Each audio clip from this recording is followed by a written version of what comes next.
اس کی بنیاد مقدس پہاڑوں میں ہے۔ خداوند سیون کے پھاٹکوں کو یعقوب کے سب مسکنوں سے زیادہ عزیز رکھتا ہے۔ اے خدا کے شہر، تیری بڑی بڑی خوبیاں بیان کی جاتی ہیں۔ میں رحب اور بابل کا یوں ذکر کروں گا کہ وہ میرے جاننے والوں میں ہیں۔ فلسطین اور سور اور کوش کو دیکھو، یہ وہاں پیدا ہوا تھا۔ بلکہ سیون کے بارے میں کہا جائے گا کہ فلاں فلاں آدمی اس میں پیدا ہوئے، اور حق تعالی خود اس کو قیام بخشے گا۔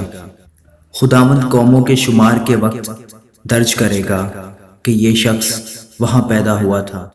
گانے والے اور ناچنے والے یہی کہیں گے کہ میرے سب چشمے تجھ ہی میں ہیں۔ آمین۔